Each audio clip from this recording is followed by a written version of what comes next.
Bem, você pode se sentar, fique à vontade. Vamos continuar dando continuidade à nossa série de mensagens, O Deus Pródigo. E eu quero convidar então você a abrir a sua Bíblia, você que está aí com a sua Bíblia, ou acesse lá em Lucas, capítulo 15. Lucas, capítulo 15, nós vamos ler a partir do versículo 25. Lucas, capítulo 15, a partir do versículo de número 25. Nós já lemos alguns domingos todo o capítulo, então hoje nós vamos ler só a partir aqui do versículo 25 até o versículo 32. Diz assim a palavra de Deus: Enquanto isto, o filho mais velho estava no campo, e quando se aproximou da casa, ouviu a música, a dança, então chamou um dos seus servos e perguntou-lhe o que estava acontecendo. E este lhe respondeu: seu irmão voltou, e seu pai matou o novilho gordo, porque o recebeu de volta são e salvo. O filho mais velho encheu-se de ira e não quis entrar. Então seu pai saiu e insistiu com ele, mas ele respondeu ao seu pai: olha, todos esses anos tenho trabalhado como um escravo ao teu serviço, e nunca desobedeci às tuas ordens, mas tu nunca me deste nem um cabrito para eu festejar com os meus amigos. Mas quando volta para casa este teu filho, que esbanjou os teus bens com as prostitutas, matas um novilho gordo para ele. E disse o pai: meu filho, você está sempre comigo, tudo que tenho é seu. Mas nós tínhamos que celebrar a volta deste seu irmão e alegrar-nos, porque ele estava morto e voltou à vida, estava perdido e foi achado. Amém? Vamos ter um momento de oração. Senhor, muito obrigado por estarmos mais uma vez aqui diante da Tua palavra, que foi lida, que será exposta aqui nessa noite também, que o Senhor possa falar aos nossos corações nessa noite, e que venhamos realmente, Senhor Deus, termos um encontro com a Tua palavra nessa noite, e também que tenhamos um encontro com o Deus desta palavra, Senhor. Que o Senhor visite os corações hoje aqui, Senhor, e que nós sejamos impactados, Senhor Deus, pela Tua glória, pela beleza do Evangelho, Senhor. Que o Evangelho continue agindo em nós e nos transformando cada dia mais à Tua imagem e semelhança. Oramos assim no nome de Jesus. Amém. Irmãos, o tema de hoje é redefinindo a perdição. Domingo passado, o tema que o pastor Marco tratou aqui, domingo passado, foi redefinindo o pecado. E hoje nós vamos tratar desse tema, redefinindo a perdição. Meus irmãos, com este tema, é claro que nós não estamos sugerindo que nós queremos redefinir algo que a Bíblia já definiu. Nós não podemos redefinir aquilo que já está definido na palavra de Deus. Aquilo que já foi biblicamente definido. Mas quando nós estamos falando de redefinir, seja o pecado que nós vimos domingo passado, ou a perdição, como nós vamos estar vendo hoje aqui, nós estamos querendo dizer com isso que nós precisamos repensar, precisamos rever o nosso conceito acerca desses assuntos, desses temas, que são bíblicos e que foram exaustivamente tratados na palavra de Deus. Jesus tratou muito sobre o tema do pecado. Ele tratou muito sobre o tema da salvação, sobre o que significa estar perdido. Ele tratou muito sobre esses temas. Então nós não queremos redefinir aquilo que já está definido, mas queremos lançar luz sobre esses temas, a fim de que, se nós por acaso tivermos algum pensamento ou ideia equivocada acerca desses assuntos, que essas ideias sejam corrigidas pela palavra de Deus. E é isso que Jesus quer fazer. Quando ele conta essa parábola dos dois filhos perdidos, o filho que saiu de casa e que voltou, e o filho que ficou em casa, que também estava perdido, ele quer corrigir algumas ideias equivocadas, erradas, que aquelas pessoas naquela época tinham a respeito desses assuntos. Porque essas pessoas tinham uma cosmovisão acerca desses assuntos, sobre salvação, sobre o que significa estar perdido, que não era compatível com o evangelho, com o ensinamento que Jesus queria trazer. Então, por isso que Jesus está tratando desse tema da perdição. E se nós pararmos para pensar, meus irmãos, todo o capítulo 15 de Jesus, ele vai tratar sobre 3 parábolas. Vocês lembram disso, não é?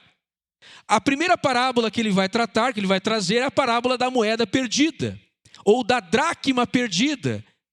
Então fala de algo que se perdeu. Uma mulher perde dentro da sua casa uma moeda, uma dracma, e ela sai à procura daquela moeda. Então ela varre a casa, ela olha debaixo da cama, debaixo das mobílias, e ela começa a procurar até que ela encontra aquela moeda, e ela se alegra por ter encontrado aquela moeda. Então ela chama as amigas e ela celebra o fato de que ela finalmente encontrou a sua moeda perdida. Mas Jesus fala da ovelha perdida, de um pastor também que deixa as 99 ovelhas no deserto e vai ao encontro daquela 100ª ovelha que se perdeu. E quando ele encontra aquela ovelha, ele coloca aquela ovelha no seu ombro e ele a leva para a sua casa, porque ele vai cuidar daquela ovelha. E ele encontra, e ele se alegra também, e ele celebra o fato de que ele encontrou a sua ovelha perdida.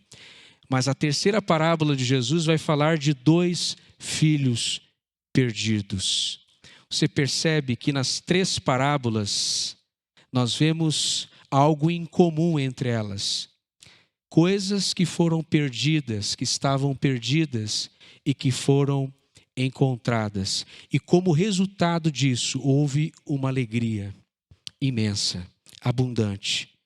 Meus irmãos, Jesus, ele resume bem a sua missão quando ele vem a este mundo, em muitos textos do Evangelho, e um texto de Lucas também, dentro do Evangelho de Lucas, onde está narrado aqui essas parábolas de Jesus, lá no capítulo, você não precisa abrir, mas lá no capítulo 19, versículo 10, Jesus diz assim: pois o Filho do Homem, se tratando dele, ele diz, o Filho do Homem veio buscar e salvar o que estava perdido.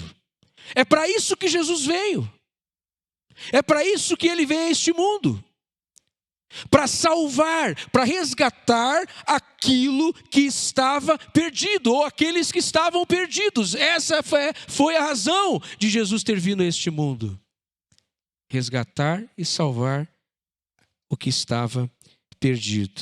Então, quando Jesus conta essa parábola dos 2 filhos perdidos, ele está dando uma bagunçada na nossa mente.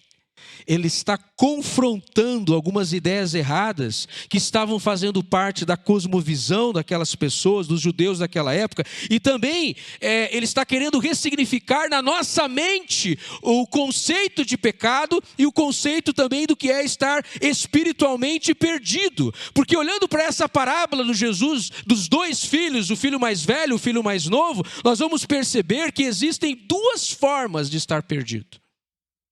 Se tratam de 2 formas de estarmos perdidos. O Alisson falou aqui antes, quando ele abriu o culto, sobre nós alcançarmos os perdidos. Nós que estamos na igreja, nós que servimos a Jesus, a gente sempre tem aquela preocupação, isso é bom, isso é saudável. Nós temos que alcançar o perdido, aquelas pessoas que estão perdidas, temos que trazer essas pessoas para perto de Jesus, isso é bom, isso é saudável. Mas enquanto nós estamos alcançando aqueles que estão perdidos, pode ser que nós também estejamos perdidos e não sabemos. E nós temos que cuidar, porque muitas vezes a gente quer alcançar o perdido, mas na verdade quem está perdido somos nós. Nós estamos nos perdendo, nós estamos nos distanciando, nós estamos nos afastando de Deus, e muitas vezes sem percebermos, porque essa forma de perdição, meus irmãos, ela é muito sutil. A perdição do filho mais novo, ela é muito óbvia, Por quê? Porque quando ele rompe com o pai, ele faz isso de forma pública, diante de toda a família, diante de toda aquela comunidade. Quando ele rompe com o seu pai, ele vira as costas para o pai, ele faz isso de forma pública, todo mundo fica sabendo deste ato de desonra.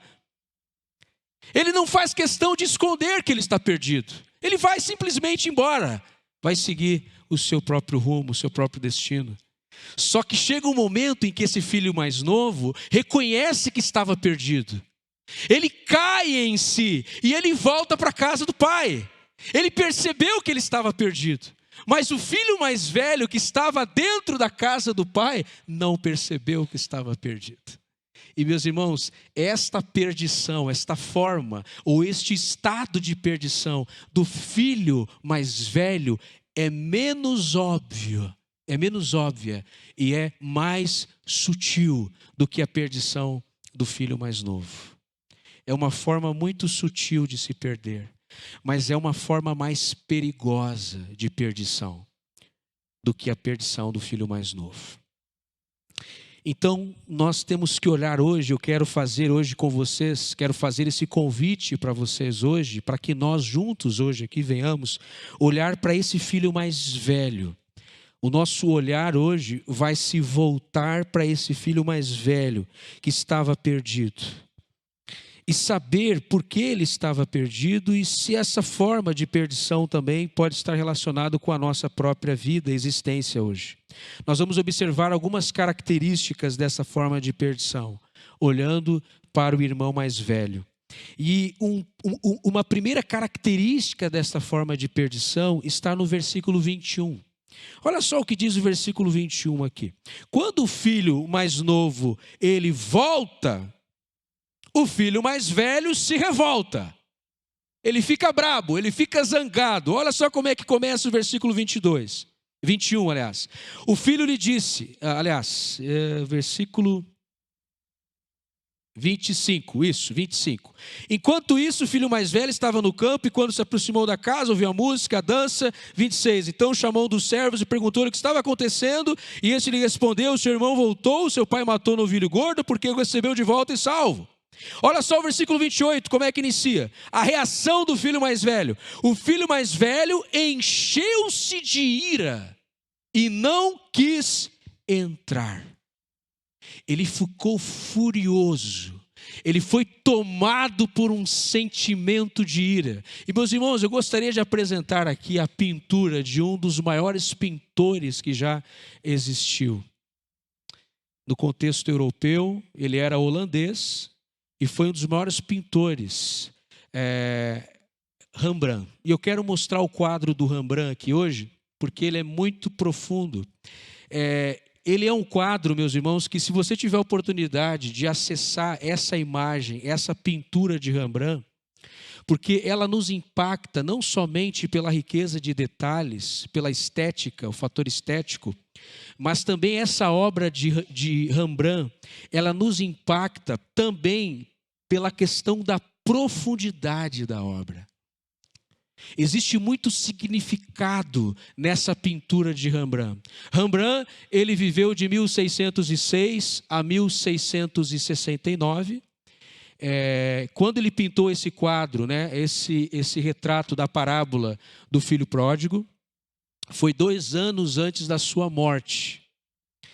E de certa forma, Rembrandt estava retratando ali a sua própria realidade. Ele estava se colocando nessa pintura, e não somente se colocando, mas ele estava nos colocando lá também, porque nós estamos ali também nessa pintura de Rembrandt, retratados ali.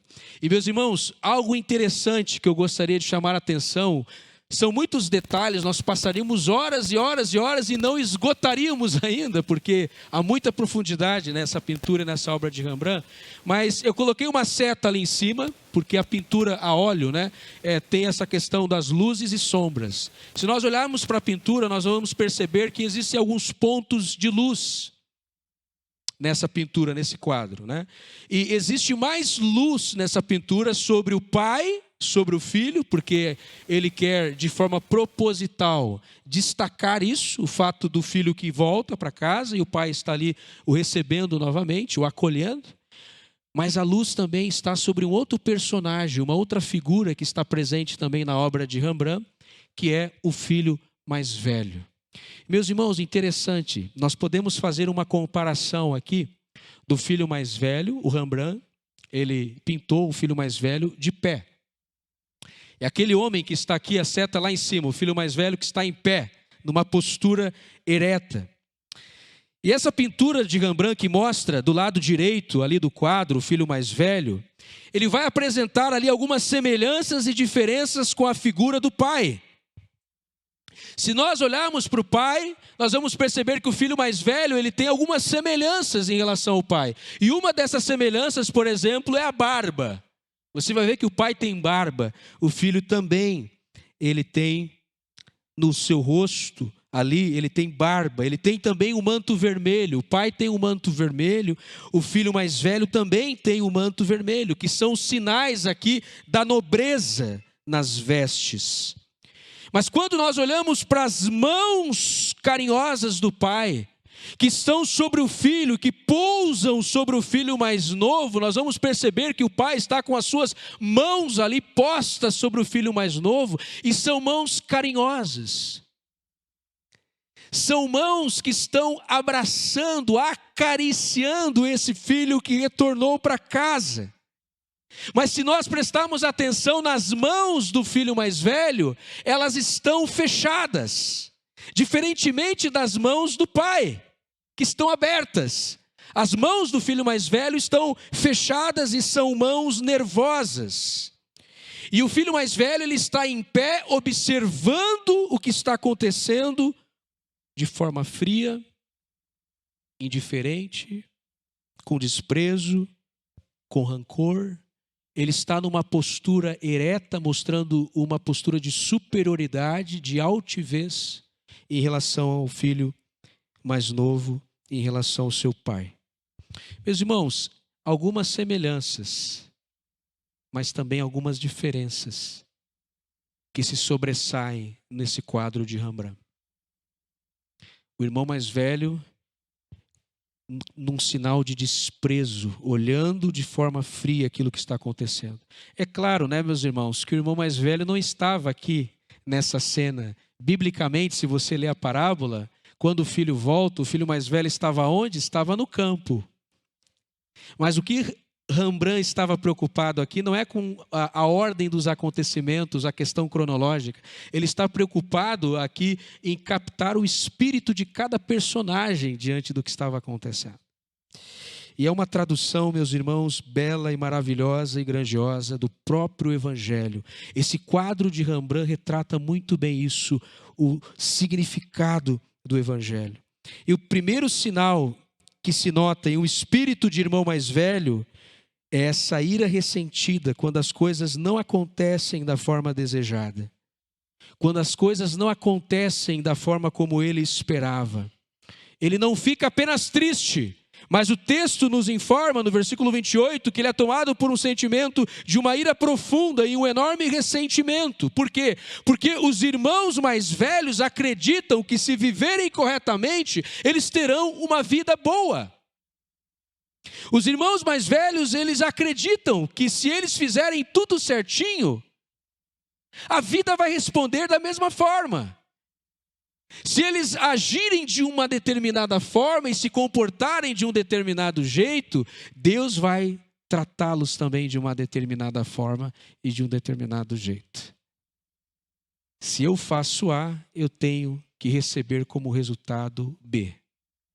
Os filhos mais velhos, eles são levados por esse tipo de lógica. E essa é a lógica da religião. Se eu me comportar de uma determinada maneira, logo as coisas vão dar certo para mim. E na vida cristã não é assim que funciona. Meus irmãos, essa lógica da religião, ela está presente em todas as religiões, até as mais primitivas. Se você estudar todas as religiões, você vai perceber esse elemento. Sempre o homem tentando controlar a divindade. O homem sempre tentando fazer uma troca, uma espécie de barganha com a divindade. Tentando manipular a divindade.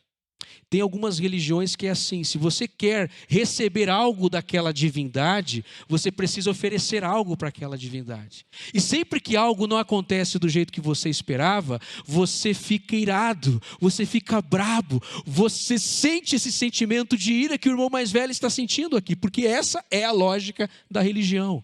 Mas o evangelho não é isso. O evangelho, o verdadeiro cristianismo, não trata de fazer alguma coisa para receber algo em troca de Deus. Deus não faz algo por nós porque nós fazemos algo para Ele. Ele faz porque Ele é amoroso, porque Ele é bondoso, porque Ele é o nosso Pai. E se Ele nos dá algo, não é porque você está de alguma forma merecendo algo de Deus. Não, Ele simplesmente nos dá, nos abençoa, porque Ele é um Deus amoroso. Faz parte da sua natureza, da sua essência, nos amar, cuidar de nós, nos proteger. Mas esse filho mais velho, ele pensava assim: as coisas não saíram como eu planejava. De forma inesperada, o pai recebe o filho, o ama, o acolhe. Mas o irmão mais velho não sabe lidar com isso. Meus irmãos, quantas vezes nós tentamos comprar Deus com a nossa retidão? Nós tentamos comprar o favor de Deus com a nossa vida de retidão e de obediência. E quando as coisas não saem do jeito que nós esperamos, e quando coisas indesejadas acontecem conosco, como é que você reage a isso? Muitas vezes nós entramos em crise, quando alguma coisa não sai do jeito que nós esperávamos. E essa é a mentalidade do filho mais velho. A vida precisa funcionar sempre de acordo com as minhas expectativas. Já aconteceu de você assim fazer algo para Deus? Essa semana eu vou fazer tudo certinho, né? Eu vou fugir do pecado, essa semana eu vou orar mais, eu vou ler mais a Bíblia. Aí acontece alguma coisa que foge do seu controle. Primeira coisa que você pensa: mas eu orei? Será que eu não orei ainda o suficiente? Será que eu tenho que ler mais a Bíblia? Será que está faltando jejuar mais? O que aconteceu? O que eu fiz de errado para que isso estivesse acontecendo comigo? Vocês não fez nada de errado. Meus irmãos, essa mentalidade da religião, que às vezes está presente na nossa relação com Deus. E a gente acha que Deus tem que responder toda hora às nossas expectativas. Deus é Deus e Ele não precisa prestar contas para ninguém do que Ele faz ou deixa de fazer, porque Ele é Deus. Deus não tem que prestar contas para nós. Ele é Deus, Ele faz conforme Ele quer, porque Ele é Deus, senão Ele não seria Deus. E o filho mais velho fica furioso, ele fica irado, porque as coisas fogem do seu controle. Então ele se zanga com Deus, ele fica ressentido, e esse é um padrão de comportamento que está presente em muitos cristãos. E também não só em relação à sua relação com Deus, à sua vida espiritual, mas esse padrão de comportamento está presente também em outras áreas da sua vida. Você que é mãe, quando você não vê os seus filhos se comportando bem, você se esforçou para ser uma boa mãe, mas de repente você começa a ver nos seus filhos um comportamento de rebeldia, coisas que você não espera. Aí você, como mãe, a primeira coisa que você faz é se ressentir. Você se ressente. O que eu fiz de errado para que as coisas fossem dessa forma? Será que eu não fui uma boa mãe? Será que eu precisava ter me esforçado mais? Você começa a se irar, você começa a se ressentir. E você que trabalha numa empresa, você é homem, né? Você é profissional e de repente você é chamado lá no RH. E você descobre que agora você não serve mais para a empresa. E aí você começa a se ressentir também. Será que eu não fui adequado? Será que o problema está em mim? Aquelas pessoas que vivem sobre a capa do irmão mais velho, vivem sempre entre esses dois polos. É um pêndulo. Ou você odeia a Deus, e você joga o seu ódio em Deus, para cima de Deus, ou você começa a se odiar a si mesmo. Quando você tem um padrão, e você não atinge aquele padrão que você tem diante de você, e você não atinge, você começa a se odiar, ou você começa a odiar a Deus. O que esse filho faz? ele projeta, ele canaliza o seu ódio no pai. Olha só como ele começa a conversar com o pai. Vê se isso é modus de falar com o pai. Vê se isso é jeito de falar com o pai. A minha Bíblia, NVI, está escrito assim, olha, com ponto de interrogação. É como se ele chegasse para o pai e dissesse assim, olha aqui, seu velho gagá. Ele fala com um tom aqui, meus irmãos, pejorativo com o pai. De uma forma que um filho jamais deveria falar com o pai, até porque naquela época o filho se respeitava os pais naquela época. Mas a forma como ele fala com o pai, na sua fala nós vamos perceber que é uma fala carregada de ira, de ódio, de ressentimento. Porque as coisas não aconteceram da forma como ele esperava. Então, uma primeira característica do espírito de um irmão mais velho é uma ira ressentida. Para toda a área da sua vida que você tiver que lidar com uma circunstância, uma situação, e você se descontrola, você se destempera, você se desequilibra, porque as coisas fugiram do seu controle, e você começa a canalizar o seu ódio em Deus. Ou muitas vezes você começa a se punir, é porque provavelmente você está vivendo com essa mesma lógica do irmão mais velho. Um outro traço, uma outra característica também está no versículo 29, versículo 30. Mas ele respondeu ao seu pai, olha, veja só como ele começa aqui a sua fala. Olha, todos esses anos tenho trabalhado como escravo a teu serviço e nunca desobedeci as tuas ordens. Mas tu nunca me deste nenhum cabrito para eu festejar com os meus amigos. Agora preste atenção no versículo 30 aqui. Mas quando volta para casa este teu filho que esbanjou os teus bens com as prostitutas, tu matas o novilho gordo para ele. Eu fui um filho certinho. Eu tinha que ser tratado bem.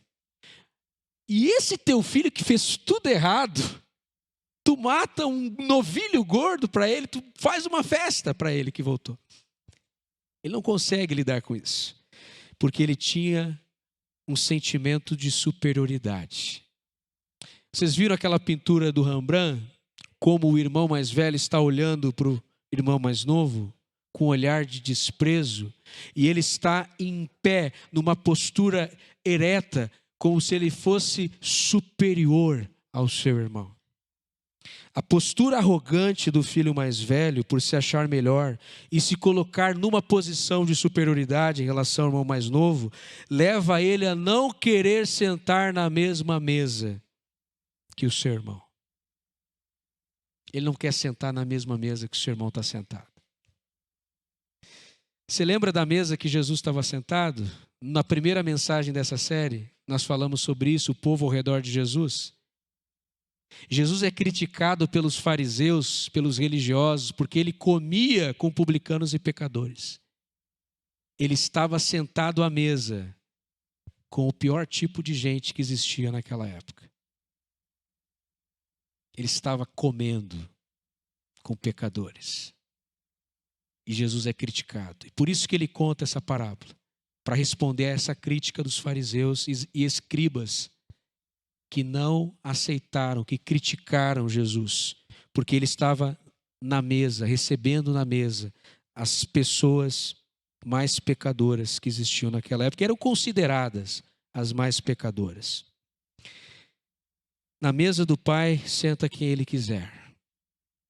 Não somos nós que selecionamos aqueles que vão sentar à mesa conosco. Esse é um assunto de Deus. Quem vai sentar na mesa conosco é um assunto de Deus, não é um assunto nosso. É Deus que escolhe, é Deus que seleciona aqueles que vão sentar à mesa conosco. Mas a gente quer selecionar, a gente quer escolher.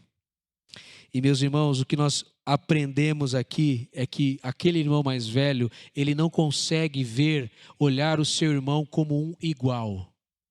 Mas ele olha e enxerga o seu irmão como um rival.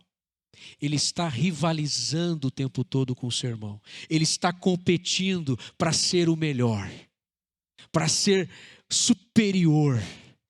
E ele se sente assim, ele olha para o seu irmão de cima para baixo. Provérbios 6, capítulo 6, versículo 16 e 17, diz que na lista de pecados que Deus abomina, ali de Provérbios capítulo 6, 16, diz que um dos pecados que Deus abomina, o primeiro pecado que vai aparecer ali na lista de Provérbios 6, 16, é o pecado do olhar altivo.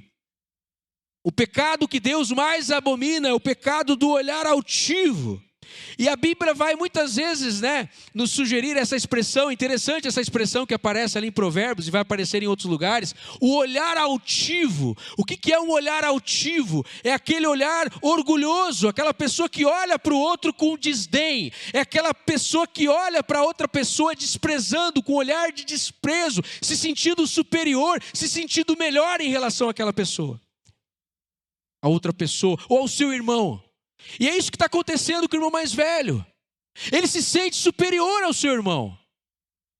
O seu irmão não é digno de receber do pai aquela festa, de ser recebido pelo pai daquela forma. Mas ele sim merece ser tratado como filho. E meus irmãos, isso é interessante, porque nós vamos perceber que tem coisas que muitas vezes nos fazem olhar para uma pessoa. No caso aqui do irmão mais velho, era a sua vida de retidão, mas talvez no nosso caso, seja a nossa profissão, que faz com que nós olhemos para outras pessoas com olhar altivo, de cima para baixo. Pode ser a sua profissão, pode ser o seu estudo, pode ser o seu nível social, a posição que você ocupa hoje dentro da sua empresa, a posição que talvez você ocupe dentro da igreja, talvez até a sua boa aparência, acaba sendo um fator que leva a você a olhar as pessoas a partir da visão do irmão mais velho, se sentindo superior em relação a elas. E essas coisas acabam muitas vezes contaminando o nosso coração e nos fazendo muitas vezes nos sentirmos superiores às pessoas que estão à nossa volta, aos demais. Nós temos que tomar muito cuidado com isso, porque esse é o espírito do irmão mais velho, o olhar altivo, o sentimento de superioridade. O evangelho deve promover em nós uma postura de humildade. Se você teve um encontro real com Jesus, olhe para mim aqui, preste atenção nisso. Se você teve um encontro real, verdadeiro com Cristo e com o seu evangelho, você vai se tornar uma pessoa mais humilde.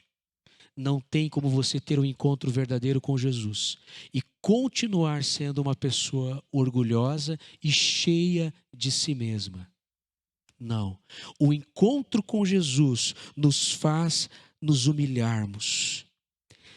O encontro com o evangelho nos faz caminhar cada vez mais próximos de Jesus. E quanto mais próximos de Jesus, mais humildes. Quanto mais próximo de Jesus você estiver, mais de Jesus você vai ter em você.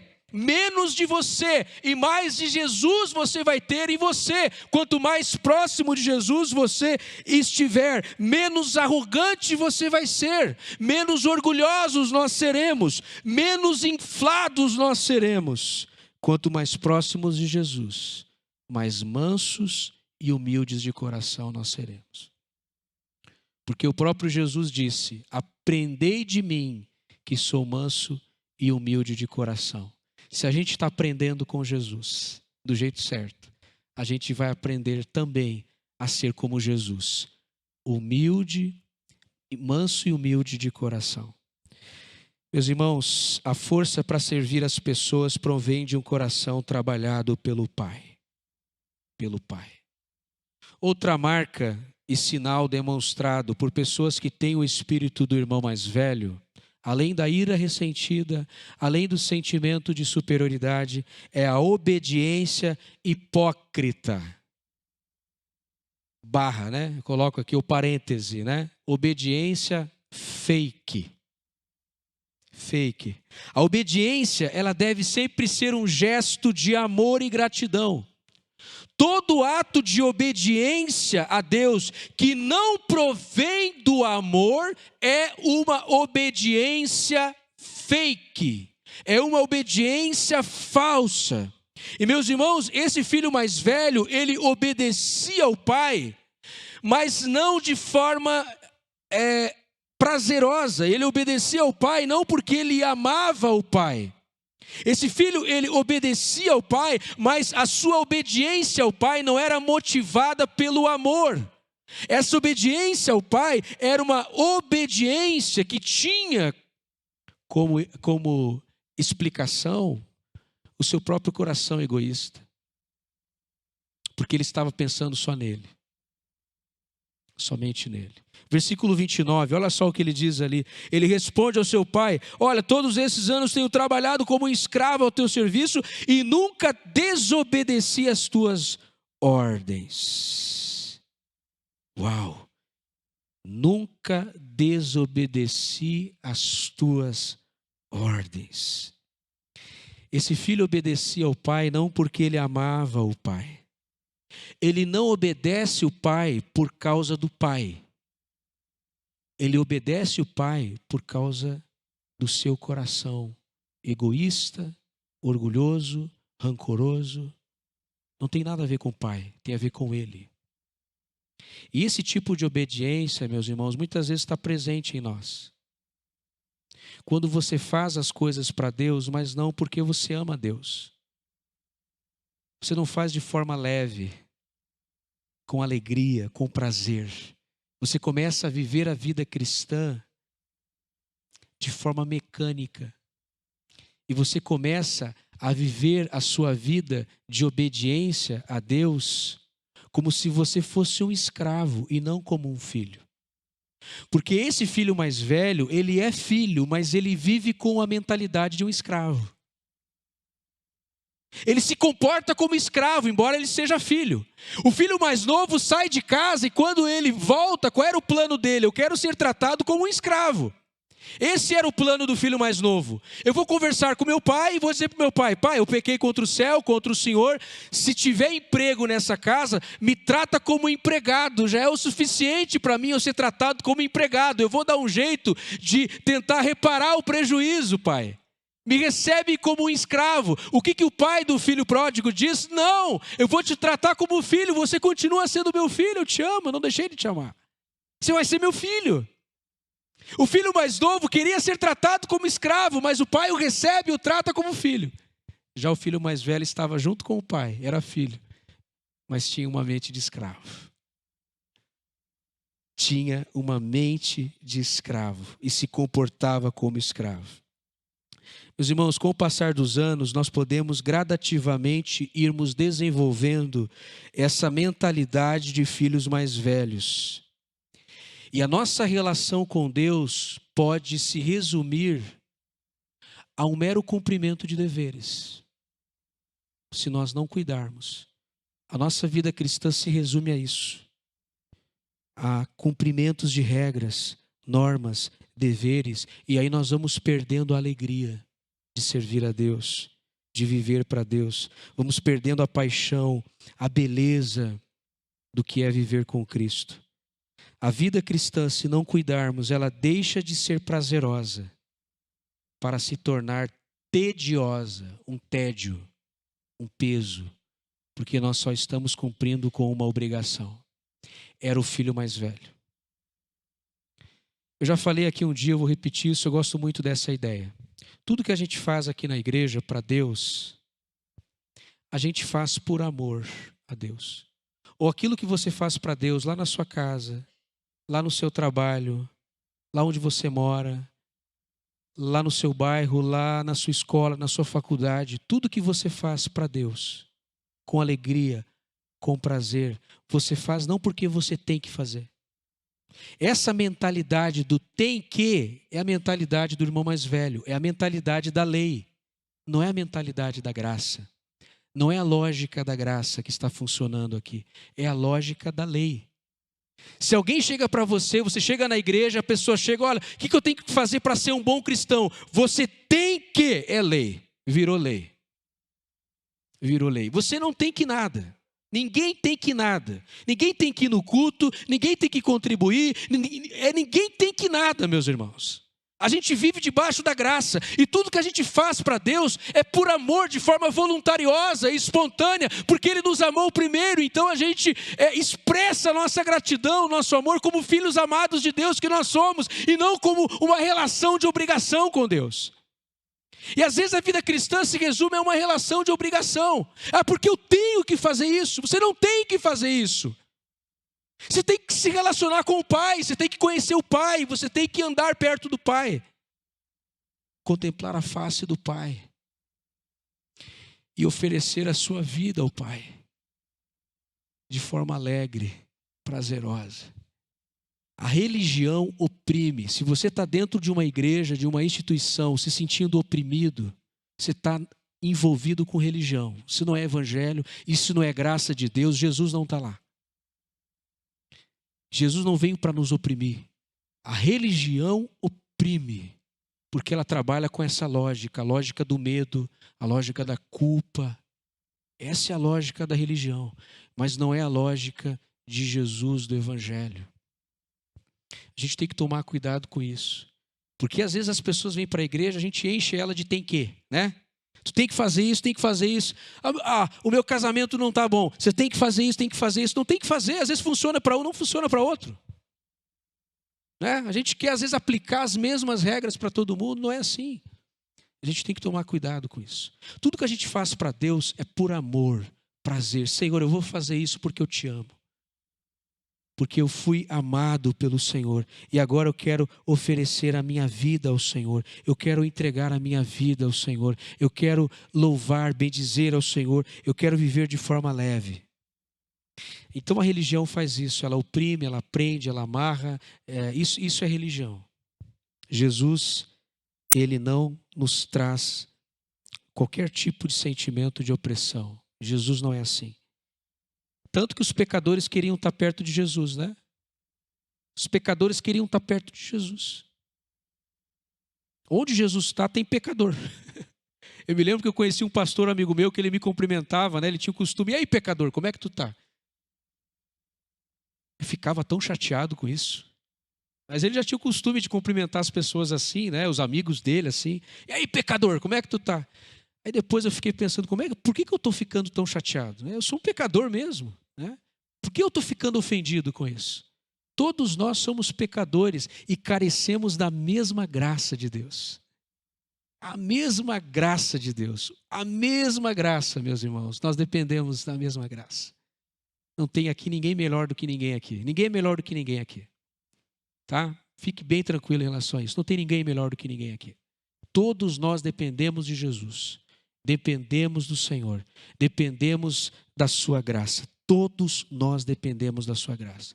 Se não fosse a graça de Deus, nenhum de nós estaríamos aqui hoje. Nenhum de nós estaríamos vivos, respirando, existindo, se não fosse pela graça de Deus. Tudo isso é graça. Antes de você nascer, a graça de Deus já estava presente nesse mundo. Já tinha graça te esperando já. Antes mesmo de você nascer. Então, meus irmãos, nós temos que tomar cuidado com essa obediência do irmão mais velho. Uma obediência hipócrita. E aí nós vamos trocando o prazer pelo dever. A vida cristã deixa de ser um prazer e se torna um dever, apenas um dever, uma obrigação. Mas a nossa vida de serviço a Deus, ela deve ser motivada por um coração que deseja agradar o Pai. Um coração que deseja honrar o Pai e que não visa mais nada além da satisfação do Pai. A nossa vida de obediência a Deus tem que ser motivada por um coração que só quer agradar o Pai. E nada mais do que isso. Amém, meus irmãos? Quando Jesus foi ser batizado por João Batista, o Pai olha para ele, se ouve uma voz do céu. O Pai se pronuncia a respeito do Filho e diz: este é o meu Filho amado, em quem eu tenho prazer. O Pai se satisfaz no Filho e o Filho se satisfaz no Pai. Que coisa linda. O filho se deleita no pai e o pai se deleita no filho. É uma relação de amor, é uma relação de prazer mútuo, de alegria mútua, de satisfação mútua. Enquanto o pai é amado pelo filho, o filho é amado pelo pai. E essa é a relação que nós temos com o nosso pai, com o nosso Deus. É essa troca, é uma via de mão dupla, onde nós somos amados e ao mesmo tempo que somos amados, amamos ao nosso Deus. E queremos agradá-lo, porque nós o amamos. A nossa vida de obediência a Deus deve ser fruto, meus irmãos, de um coração cheio de amor por Deus. Por que você vai no culto? Porque eu quero mostrar, expressar o quanto eu amo esse Deus. O quanto Ele agiu na minha semana. O quanto Ele fez por mim na minha semana. O quanto Ele me guardou. O quanto Ele tem cuidado de mim. É o meu pai. Eu quero lá, eu quero estar com Ele. Você já pensou seu pai fazer um banquete e dizer: filho, vem cá, domingo eu vou assar uma carninha para nós. Você que tem pai aí, sabe, né? Vem aqui que eu vou assar uma carninha para nós.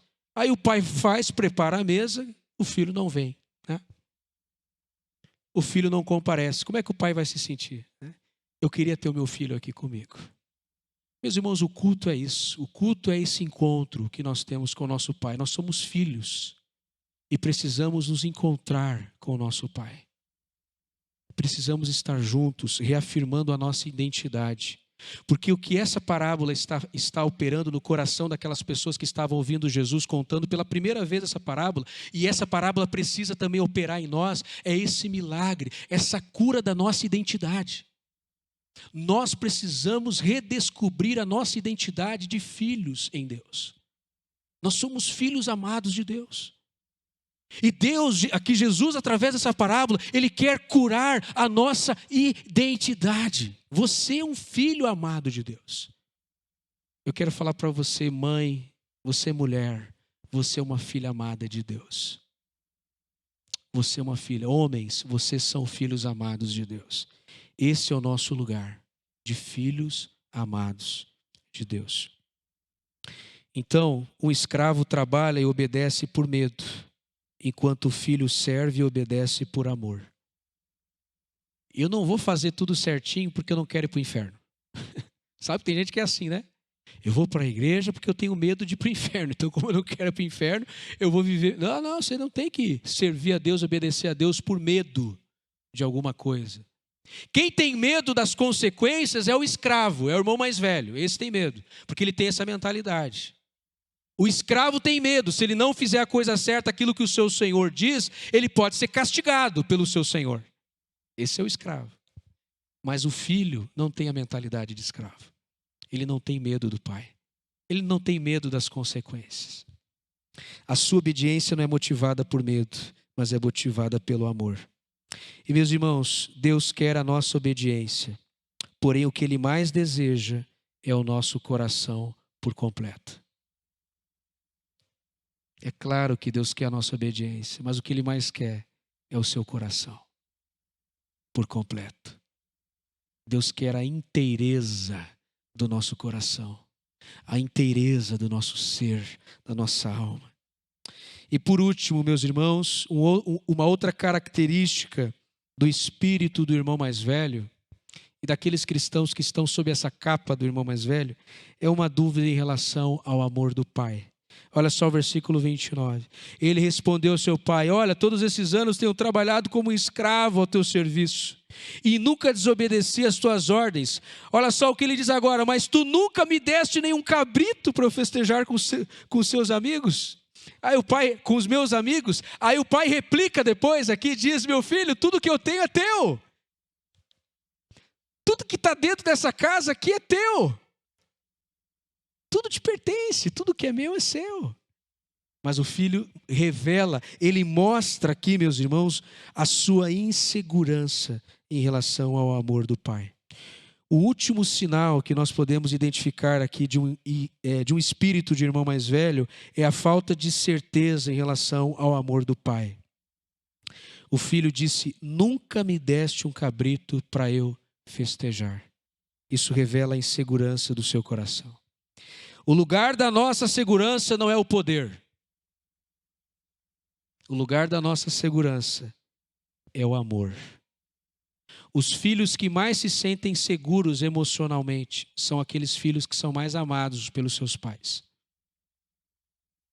Toda criança que não é amada pelos pais e que não se sente amada pelos pais, ela cresce e se torna uma pessoa insegura. Insegura. Uma pessoa melindrosa. Uma pessoa que se abala facilmente. Uma pessoa indecisa, uma pessoa vulnerável. Toda criança que não se sente amada cresce e se torna uma pessoa insegura. Quanto mais amados nós somos, mais seguros nós nos tornamos. A nossa segurança, o nosso lugar, o lugar da nossa segurança não é o poder. O lugar da nossa segurança é o amor. Você pode perceber que as 3 parábolas contadas por Jesus falam de casa. A ovelha que foi encontrada, o pastor leva ela para casa, não leva ela para junto das outras ovelhas. Interessante isso. Não leva para junto das outras, leva ela para casa. A mulher encontra a dracma na casa, ela está dentro da sua casa. E essa parábola dos 2 filhos também fala de uma casa. A casa é um ambiente de amor, de afeto, de aconchego. E todos nós aqui estamos fazendo esse movimento de volta para casa. Constantemente, nós estamos fazendo como cristãos esse movimento sempre de retorno, de regresso para a nossa casa. Todos os dias, a gente tem que lembrar que a gente está voltando para casa. Amém? Lindo isso, né? Casa. É o ambiente da casa. É lá que é o ambiente do amor. É na casa. É ali que o amor de Deus age, opera e flui livremente. É no ambiente do lar. Isso é um dado interessante. E um certo pregador experiente disse certa vez que uma das perguntas que Deus vai nos fazer quando nós chegarmos lá no céu, um dia, é essa pergunta: você creu que eu de fato te amei? Você creu que eu de fato te amei? Essa é uma das perguntas que Deus fará para nós naquele dia. Um grande pregador experiente disse isso. Lá no céu, Deus vai olhar nos nossos olhos e vai perguntar: você creu no meu amor? Que eu te amava de verdade? Porque às vezes a gente tem uma noção do amor de Deus muito distante, muito abstrata. E aquelas pessoas que têm essa noção do amor de Deus muito abstrata, um amor que não é concreto, que não está na experiência do dia a dia, aquelas pessoas que têm uma visão muito vaga do amor de Deus, elas facilmente se ofendem, elas facilmente são feridas. Qualquer palavra machuca. São pessoas que são muito sensíveis, estão sempre preocupadas com a sua imagem o tempo todo. Por quê? Porque elas não foram ainda transformadas, impactadas pelo amor do Pai. Elas não se sentem amadas. E aí elas demonstram a sua insegurança. Porque cada palavra que é dita e que magoa e ofende, essa pessoa se fecha.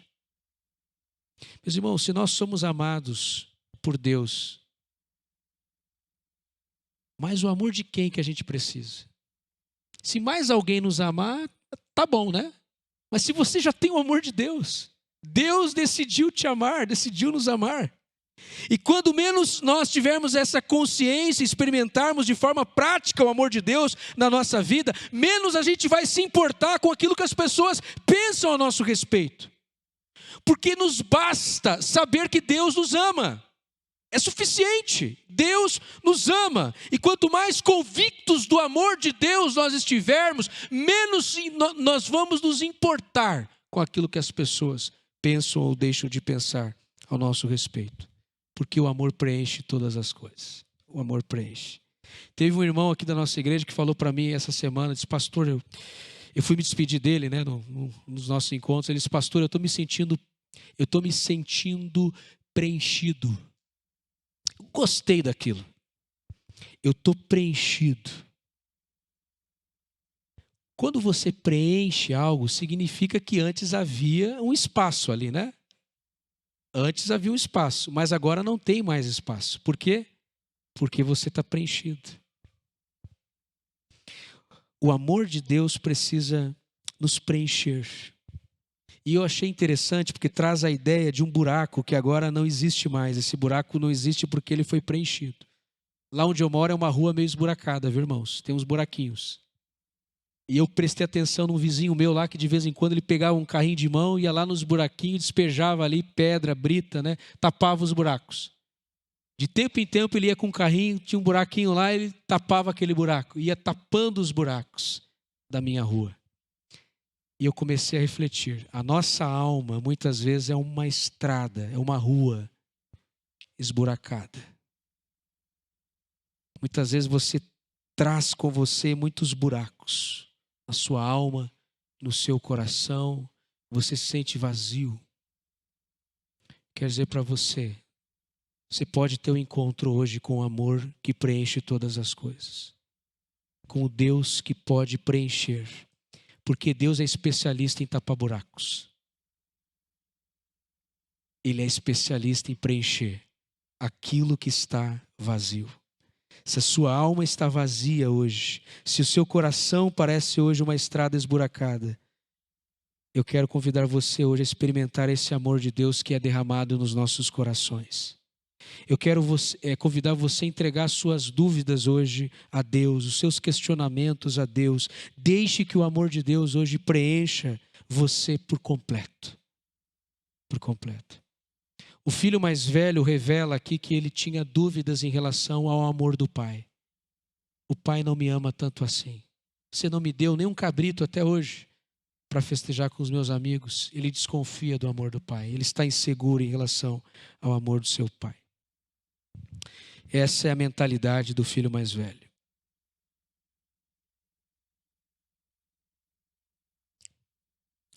Você pode encontrar hoje aqui esse amor que tudo preenche. Deus, Ele quer hoje mudar a nossa história, a nossa vida. Cada dia Ele quer nos transformar mais e mais. E para encerrar, meus irmãos, uma história contada por Elizabeth Elliot. É uma história apócrifa, no sentido de que ela não está na Bíblia, você não vai encontrar na Bíblia essa história. É uma história apócrifa, mas é uma história que traz um ensinamento, uma lição muito preciosa. Jesus um dia chamou os seus discípulos, caminhando com eles. Jesus olhou para eles e disse, perto do meio-dia, peguem uma pedra por mim. Só disse isso. Peguem uma pedra por mim. Cada discípulo pegou uma pedra e começou a carregar aquela pedra. E aí Pedro pegou uma pedrinha bem pequenininha e botou no bolso. Aí chegou a hora do almoço. Meio-dia, almoço, o estômago roncando dos discípulos, né? Imagina os homens caminhando o dia todo com fome. Vamos sentar para comer. Aí fizeram a volta. O que Jesus vai fazer? Jesus disse assim, agora pegue cada um a sua pedra. Aí cada um pegou a sua pedrinha. Pedro tirou aquela pedrinha do bolso, parecendo mais uma bolita, né? Pedrinha desse tamanho. Uma brita, aquela... Brita 01, aquela tem uma britinha pequenininha, aquela pedrinha pequenininha, apresentou para Jesus. Jesus fez assim, ó, transformou aquelas pedras em pães. Pá, e os discípulos começaram a se alimentar e Pedro com aquela pedrinha pequenininha, né? Aquele pãozinho pequenininho. Não dá para chamar nem de cacetinho, né? Pãozinho da ceia. Pãozinho da ceia. Pequenininho assim. Comeu. É brabo, né, tia? Não sabia que Jesus ia fazer esse milagre agora aí, ó, passar fome. Tá bom, vamos obedecer o mestre, vamos fazer o que o mestre está dizendo. E continuou a viagem, Jesus e os discípulos atrás. Aí Jesus, quando estava perto da janta, Jesus assim, ó, carreguem uma pedra por mim. Ah, Pedro pensou assim, é agora. Já até fez assim com os braços, já, né? Se aqueceu, digo, agora sim. Aí ele viu uma rocha assim, né? É aqui que eu vou me atracar nessa pedra aqui, né? E ele pegou aquela pedra, meus irmãos, cambaleando, botou nas costas assim, né? Começou a ter um torcicólogo até o pescoço, com uma dificuldade para carregar, e ele com aquela dificuldade toda, mas vamos lá, estou só esperando a hora da janta. Aí Pedro pegou aquela pedra, levou até um certo lugar. Jesus disse, a gente vai ficar aqui, podem parar aqui, já anoiteceu.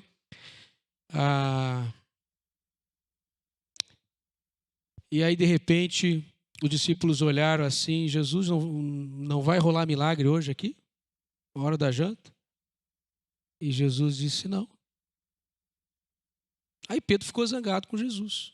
Mas eu carreguei todo esse caminho, achei que você ia fazer um milagre igualzinho àquele. O Senhor disse que não. Não vou fazer milagre nenhum, Pedro. Porque você carregou essa pedra, Pedro, não foi por mim, Pedro. Foi por você. Lembra, Pedro, que eu disse? Carreguem uma pedra por mim. E você carregou uma pedra, Pedro, o tempo todo, mas foi por você. Tudo aquilo que a gente faz, meus irmãos, deve ser por Jesus. Para Jesus, por causa de Jesus. E se a gente tem o espírito do irmão mais velho, a gente sempre vai fazer. Mas não vai ser por Jesus. Vai ser por nós mesmos. Que pedra que você está carregando hoje? É por Jesus essa pedra? Então você vai dar um jeito de carregar ela e levar ela. Mesmo que seja uma pedra pesada, você vai dar conta de carregar essa pedra. Porque é por Jesus que você está carregando. Isso que você está passando, que você está enfrentando na sua vida hoje, seja uma luta, uma dificuldade, uma crise, se você estiver fazendo por Jesus, você vai conseguir levar isso, porque Ele vai com você. Ele vai abençoar você. Ele vai estar ao seu lado. Faça sempre por Jesus. Amém? Vamos nos colocar de pé, vamos orar. E eu quero dar a oportunidade a você que quer receber uma oração aqui nessa noite. Nós vamos ter um momento aqui agora de estarmos orando, nos colocando diante do Senhor, refletindo se de fato em algum momento da nossa vida nós estamos nos parecendo com esse irmão mais velho. Se em algumas dessas características que nós vimos hoje aqui você se enquadra, é o momento de você clamar hoje pela graça, pela misericórdia de Deus. E dizer, Senhor, eu quero aqui me humilhar, eu quero me colocar diante do Senhor, eu quero começar de novo hoje. E Deus te dá hoje essa oportunidade aqui. Enquanto o grupo de louvor canta essa canção, quero convidar você a sair do seu lugar. Se Deus falou o seu coração hoje, se de alguma forma você foi tocado hoje, eu quero dar essa oportunidade para você sair do seu lugar, vir até aqui à frente. Nós vamos orar juntos. Eu quero orar por você e quero orar com você também. Amém? Enquanto o grupo de louvor canta, tem os pastores aqui também que estão conosco para nos auxiliar a orar por essas pessoas. Fique à vontade nesse momento. Enquanto nós cantamos essa canção, eu quero te convidar também a refletir na letra dessa canção, porque essa canção tem tudo a ver com aquilo que nós tratamos hoje aqui.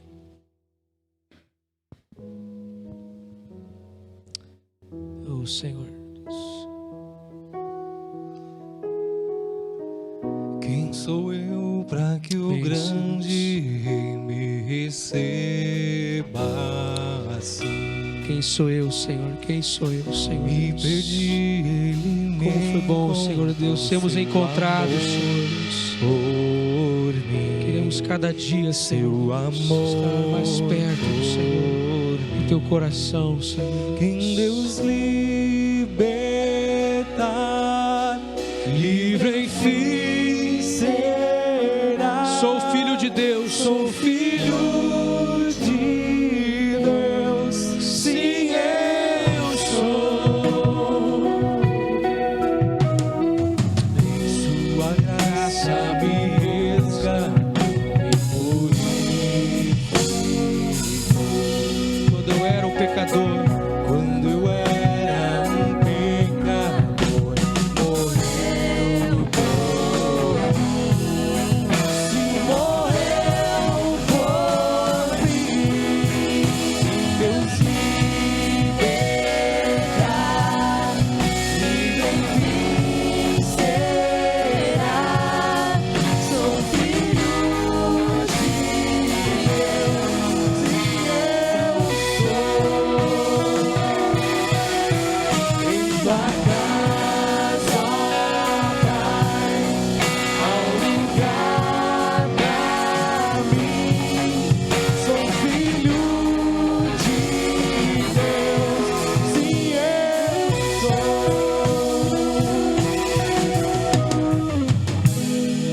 recebido pelo Pai nessa noite. O Pai que te abraça, o Pai que te acolhe, o Pai que te recebe, que te trata como filho. Senhor, nós queremos clamar ao Senhor nessa noite, Pai, que nós não tenhamos dúvidas do Teu amor em relação a nós. Tu nos amas, Senhor Deus, com amor incomensurável, Senhor. O Teu amor é grandioso, Senhor Deus. É um amor pródigo, é um amor que o Senhor espanja, Senhor Deus. O Senhor é um Deus que espanja amor, graça, misericórdia, e nós queremos experimentar do Teu amor nessa noite aqui, Senhor. Sabemos que somos imperfeitos, sabemos que somos falhos, sabemos que temos limites, Senhor, mas o Teu amor por nós, Senhor Deus, Ele nos constrange, Senhor Deus, e Ele é derramado sobre os nossos corações, para que nós venhamos cada dia viver nesse lugar do Teu amor, e não no lugar, Senhor, do poder, mas no lugar do amor, Senhor, porque é aqui que nós nos sentimos seguros, e nos sentimos filhos verdadeiramente do Senhor. Senhor, conserta a nossa relação com o Senhor cada dia mais. Pedimos que o Senhor esteja ajustando, Senhor Deus, o nosso olhar, o nosso foco, Senhor, trabalhando no nosso coração cada dia mais, para que nós venhamos compreender, Senhor, o Teu amor, o Teu evangelho, Senhor, que não, ó Deus, remove todo o peso, Senhor Deus, de religiosidade que talvez esteja sobre os nossos ombros, Senhor Deus, tudo aquilo, Senhor, que torna a vida cristã, Senhor, tão tediosa, tão difícil. Nós não queremos fazer nada por obrigação, mas por prazer, amor, Senhor Deus. Queremos que a nossa obediência seja motivada sempre pelo amor e nunca pelo medo, Senhor Deus. Nos liberta, Senhor Deus, nos liberta de tudo aquilo que possa estar nos oprimindo hoje aqui, Senhor Deus, e derrama o Teu amor sobre nós, Senhor, nessa noite. Amém. Pastor, pode orar aqui, pastor, com a gente também. Se tiver algum diácono aqui, presbítero também, podem estar orando aqui conosco por esses irmãos. Quero convidar os líderes da igreja também a estarem aqui orando, colocando as suas mãos também sobre cada uma dessas pessoas. As mulheres, os homens dessa igreja, venham, venham orar com essas pessoas que estão aqui, orar com elas. Perdoado, eu sou quem dizes que eu sou. Tu és por mim até o fim. Eu sou quem dizes que eu sou. Escolhido, perdoado, eu sou quem dizes que eu sou. Tu és por mim, até o fim. Até o fim, eu sou quem dizes que eu sou. Escolhido, perdoado, eu sou quem dizes que eu sou. Tu és por mim até o fim, eu sou quem dizes que eu sou. Eu sou quem dizes que eu sou.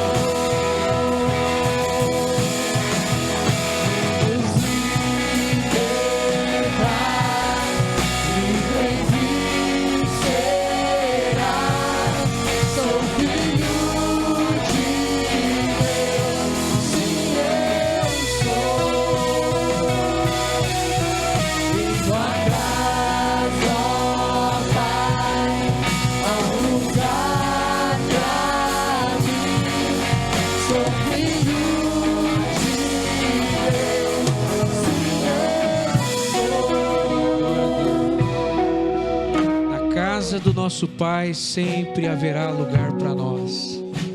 Na mesa dele, na mesa do Pai, sempre haverá lugar para nós. Sempre haverá lugar. Que coisa maravilhosa. Que coisa maravilhosa saber que há lugar para nós na casa do nosso Pai, na mesa do nosso Pai. Ele tem servido um banquete, Ele nos convida como filhos a participarmos do seu banquete. Ele é o anfitrião, Ele tem nos chamado, nos convidado para a sua festa e para a sua casa. e Ele recebe a cada um de nós. Não importa como você chegou aqui hoje, com dúvidas, com conflitos, não importa a forma como você chegou aqui hoje, há lugar para você na casa do Pai. Há lugar para você. Eu quero convidar você que olhou e viu alguma cadeira vazia hoje aqui. Nós temos ainda cadeiras vazias. Se você lembrou de alguém, ou você vai lembrar, você vai sair daqui pensando naquela pessoa. Ela tinha que estar aqui hoje. Aquela pessoa não veio, ela tinha que estar aqui hoje. E ela precisa retornar, ela precisa voltar para a casa do Pai. Eu quero deixar com você hoje esse tema de casa, para você procurar essa pessoa, entrar em contato com essa pessoa e dizer: olha, domingo que vem eu quero ver você lá também, porque tem uma cadeira lá vazia te esperando. Tem uma cadeira lá te esperando, tem lugar lá para você. Tem lugar para você.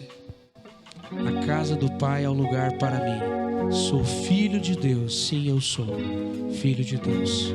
Amém? Vou pedir para todo mundo repetir juntos aqui a frase. É uma frase simples, mas é uma frase transformadora, libertadora. Eu sou um filho amado de Deus. No 3, todos nós vamos falar isso juntos, tá bom? Não é um mantra espiritual não, tá? Não tem nada a ver. Tem nada a ver com mantra espiritual isso aqui, tá? A gente vai fazer um exercício agora aqui de verbalizar isso. Tá? A gente crê com o coração, né? Que nós somos filhos, porque o Espírito Santo de Deus que habita em nós testifica ao nosso espírito que nós somos filhos de Deus. E é o Espírito que clama: Abba, Pai. Então eu quero convidar todos nós no 3. 1, 2, 3. Eu sou um filho amado de Deus. Agora para o diabo ouvir isso. Eu sou um filho amado de Deus. Amém? Agora para Gravataí ouvir. Eu sou um filho amado de Deus. Amém? Glória a Deus. Você é um filho amado de Deus. Deus te abençoe.